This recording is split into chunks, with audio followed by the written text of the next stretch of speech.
안녕하세요. 불교의 향기입니다. 그동안 우리는 흥미로운 경전 이야기들을 함께 들어왔습니다. 부처님과 제자들의 이야기, 그리고 오랜 세월 전에 내려온 수행자들의 삶을 조용히 바라보았습니다. 그런데 그 이야기 속에는 늘 하나의 질문이 숨어 있었습니다. 왜 인간은 괴로운가? 오늘부터 우리는 이야기를 넘어 그 이야기 속에 담긴 가르침을 하나씩 살펴보려고 합니다. 이 가르침은 불교 불자만을 위한 것이 아닙니다. 괴로움을 겪는 모든 사람을 위한 삶의 지혜입니다. 그리고 그 첫 번째가 바로 사성제, 4가지 성스러운 진리입니다. 부처님은 깨달음을 얻은 뒤 곧바로 설법하지 않으셨습니다. 전해지는 이야기에는 이런 대목이 있습니다. 이 진리는 너무 깊고 미묘하여 사람들이 이해하지 못할 것이다. 부처님은 잠시 망설이셨습니다. 세상은 욕망과 집착에 가득 차 있었기 때문입니다. 그러나 깊은 자비가 그를 다시 세상으로 향하게 했습니다. 그가 처음으로 찾아간 곳은 사르나트의 녹야원이었습니다. 그곳에는 과거 함께 수행했던 5 비구가 있었습니다. 그리고 그들에게 처음으로 전한 가르침, 그것이 바로 사성제였습니다. 놀랍게도 부처님의 첫 말씀은 신비한 기적이나 초월적 존재에 대한 이야기가 아니었습니다. 그는 이렇게 말씀하셨습니다. 이 세상은 괴롭다. 고성제의 삶은 괴롭다. 괴로움은 특별한 사람만 겪는 것이 아닙니다. 태어남, 늙음, 병들, 죽음, 사랑하는 사람과의 이별, 미운 사람과의 만남, 원하는 것을 얻지 못하는 것, 이 모든 것이 괴로움입니다. 현대의 우리는 다를까요? 직장의 스트레스, 경제적 불안, 관계의 갈등, 비교와 경쟁. 부처님은 괴로움을 부정하지 않으셨습니다. 외면하지도 않으셨습니다. 먼저 정확히 보라고 하셨습니다. 괴로움을 인정하는 것이 해결의 첫걸음이기 때문입니다. 집성제, 괴로움의 원인. 그렇다면 왜 괴로울까요? 부처님은 말씀하셨습니다. 괴로움의 원인은 가래, 즉 집착이라고. 더 갖고 싶어 하는 마음, 잃고 싶지 않은 마음, 인정받고 싶은 마음. 우리는 끊임없이 내 것을 만들려고 합니다. 그러나 세상은 무상합니다. 변화합니다. 변하는 것을 붙잡으려 할 때 괴로움은 시작됩니다. 멸성제, 괴로움은 끝날 수 있다. 여기서 중요한 것은 희망입니다. 괴로움은 숙명이 아닙니다. 끝날 수 있습니다. 집착을 내려놓을 때, 욕망에 끌려가지 않을 때 마음은 고요해집니다. 열반은 죽음이 아닙니다. 번뇌의 소멸입니다. 지금 이 자리에서 가능한 변화입니다. 도성제, 괴로움에서 벗어나는 길. 그렇다면 어떻게 해야 할까요? 그 길이 바로 팔정도입니다. 바른 견해, 바른 생각, 바른 말, 바른 행동, 바른 생활, 바른 노력, 바른 마음 챙김, 바른 집중. 이 길은 극단이 아닙니다. 현실을 떠나는 길도 아닙니다. 일상 속에서 걷는 길입니다. 이 부처님은 우리에게 괴로워하지 말라고 하지 않으셨습니다. 대신 괴로움을 정확히 보라고 하셨습니다. 오늘 우리는 그 첫 번째 문을 열었습니다. 이상에서 살펴본 사성제를 현대적 예시로 다시 한번 살펴보겠습니다. 고성제, 겉으로는 괜찮아 보이지만 마음은 늘 불안한 삶. 여기 한 사람이 있습니다. 그는 안정적인 직장을 가지고 있습니다. 월급도 꾸준히 나오고 주변에서는 그래도 잘 살고 있다고 말합니다. 그런데 밤이 되면 이상하게 마음이 무겁습니다. 회사에서는 성과 압박이 있고 동료와는 미묘한 경쟁이 있고 조금만 실수해도 나는 부족한 사람인가? 라는 생각이 듭니다. 퇴근 후 집에 와도 완전히 쉬어지지 않습니다. 휴대폰을 열어 SNS를 보면 다른 사람들은 여행을 가고 창업에 성공하고 행복해 보입니다. 그는 생각합니다. 나는 왜 이 정도일까? 나는 언제쯤 안정될까? 겉으로는 큰 문제가 없습니다. 하지만 마음은 늘 긴장 상태입니다. 이것이 바로 고성제입니다. 괴로움은 반드시 눈물로 드러나는 것이 아닙니다. 겉으로는 멀쩡해 보여도 마음 깊은 곳에서 계속 불안이 움직이고 있다면 그것도 괴로움입니다. 부처님은 말합니다. 괴로움을 인정하라. 그것이 출발점이다. 집성재, 왜 우리는 이렇게 계속 비교하게 되는가? 같은 사람의 이야기를 이어가 보겠습니다. 그는 왜 괴로울까요? 직장이 문제일까요? 세상이 문제일까요? 조금 더 들여다보면 이런 마음이 숨어 있습니다. 나는 인정받고 싶다. 나는 뒤처지고 싶지 않다. 나는 남들보다 못해 보이고 싶지 않다. 이 마음이 바로 가래이며 집착입니다. 그는 자신의 삶을 사는 것이 아니라 타인의 기준 속에서 자신을 재고 있습니다. 누군가 승진하면 마음이 흔들리고, 누군가 집을 사면 마음이 불안해지고, 누군가 칭찬받으면 마음이 조급해집니다. 세상이 그를 괴롭히는 것 같지만 사실은 비교하지 않고는 못 견디는 마음이 그를 괴롭히고 있는 것입니다. 이것이 집성재입니다. 괴로움의 원인은 외부 상황이 아니라 그 상황을 붙잡고 있는 마음입니다. 이렇듯 괴로움은 회사 때문만은 아닙니다. 그 안에서 끊임없이 비교하고 붙잡고 인정받으려는 마음, 그것이 괴로움의 씨앗입니다. 행복해지기 위해 노력하는데도 늘 불안하다면 그것이 바로 고성재입니다. 비교를 멈추지 못하는 마음, 그것이 괴로움의 원인입니다. 그것이 집성재입니다. 멸성재, 괴로움은 끝날 수 있다. 어떤 사람이 있었습니다. 그는 상사의 한마디를 몇 년 동안 마음에 품고 살았습니다. 너는 왜 항상 부족하냐? 그 말이 가슴에 박혀 그는 늘 스스로를 의심했습니다. 퇴근 후에도 그 말이 떠오르고 주말에도 생각이 멈추지 않았습니다. 그런데 어느 날 문득 깨달았습니다.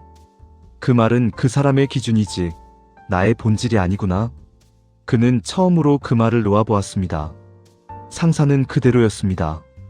회사도 그대로였습니다. 하지만 마음은 가벼워졌습니다.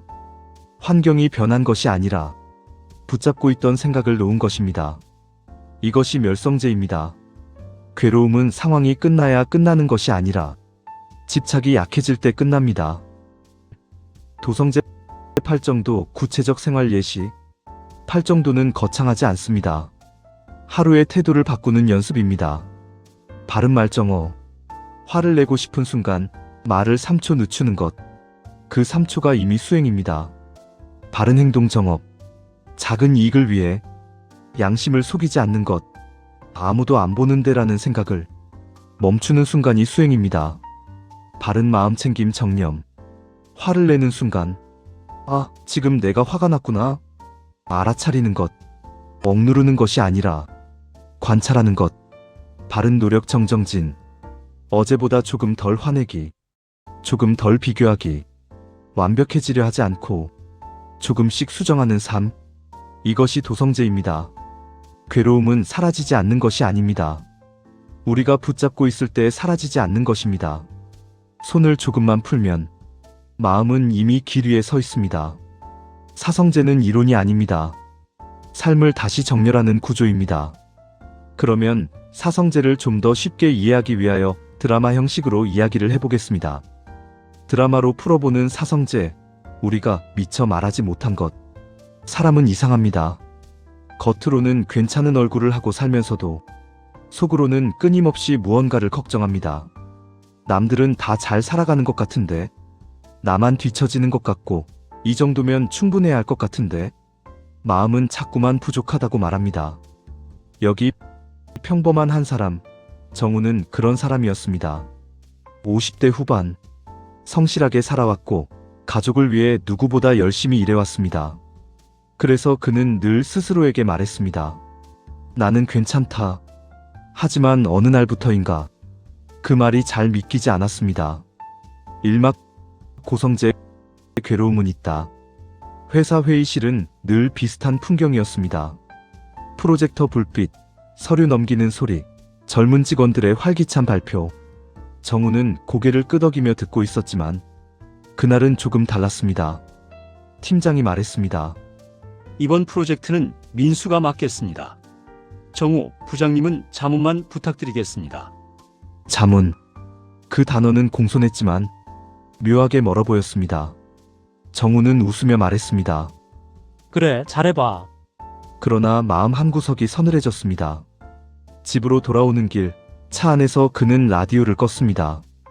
괜히 시끄럽게 느껴졌기 때문입니다. 이제 나는 뒤로 물러나는 건가? 그날 밤 아내 수연이 조심스럽게 물었습니다. 요즘 회사 괜찮아요? 정우는 대답했습니다. 괜찮아. 다 잘 돌아가. 그는 거짓말을 한 것이 아니었습니다. 정말 큰 문제는 없었으니까요. 하지만 누워서 천장을 바라보는 순간 그의 마음은 이상하게 가라앉았습니다. 나는 점점 필요 없는 사람이 되어가는 걸까? 괴로움은 이렇게 찾아옵니다. 큰 사고가 아니라 조용한 생각 속에서 부처님은 이것을 고성제라 하셨습니다. 삶에는 괴로움이 있다는 사실. 우리는 보통 그 사실을 인정하지 않으려 합니다. 강해 보이고 싶고 괜찮아 보이고 싶기 때문입니다. 하지만 마음은 이미 알고 있습니다. 무언가 불편하다는 것을. 이막집성제 괴로움의 원인. 며칠 뒤 정우는 친구들을 만났습니다. 오랜만에 모임이었고 다들 웃고 떠들며 술잔을 기울였습니다. 그중 한 친구가 말했습니다. 이번에 임원 됐어. 순간 축하의 박수가 터졌습니다. 정우도 박수를 쳤습니다. 웃으며 말했습니다. 야, 대단하다. 그러나 집으로 돌아오는 길 그의 발걸음은 무거웠습니다. 나는 뭐지? 그는 그 친구를 미워하지 않았습니다. 하지만 이상하게 마음이 쓰렸습니다. 그는 스스로에게 묻지 않았던 질문을 그날 처음으로 마주했습니다. 나는 왜 이렇게 흔들리는 걸까? 그는 인정받고 싶었습니다. 쓸모있는 사람으로 남고 싶었습니다. 누군가에게 그래도 당신은 대단하다는 말을 듣고 싶었습니다. 그 마음이 문제였던 것은 아닙니다. 하지만 그 마음을 붙잡고 자신의 가치를 거기에 걸어버린 것이 문제였습니다. 아들과의 대화에서도 마찬가지였습니다. 아버지, 저는 꼭 대기업 안 가도 돼요. 제가 하고 싶은 일을 해보고 싶어요. 정우는 그 말이 불안했습니다. 그래야 내가 실패한 아버지가 아닌데. 그래서 말이 거칠어졌습니다. 현실을 알아야지. 사실은 화가 난 것이 아니라 두려웠던 것입니다. 부처님은 이것을 집성제라 하셨습니다. 괴로움의 원인은 상황이 아니라 그 상황을 붙잡고 있는 마음이라고. 나는 이런 사람이어야 한다는 생각. 이 정도는 되어야 한다는 기준. 그 집착이 마음을 더 아프게 만듭니다. 산망멸성제 끝날 수 있다. 어느 주말 정우는 혼자 동네 절에 갔습니다. 특별한 이유는 없었습니다. 그냥 조금 조용한 곳에 있고 싶었습니다. 마당 한켠에 앉아 있는데 노스님이 다가와 물었습니다. 마음이 무거워 보이십니다. 정우는 한참 망설이다 말했습니다. 제가 점점 작아지는 것 같습니다. 스님은 웃으며 말했습니다.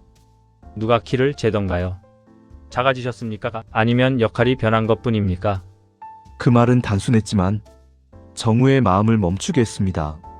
역할은 변합니다. 직함도 변합니다. 건강도 변합니다. 하지만 존재 자체가 줄어드는 것은 아닙니다.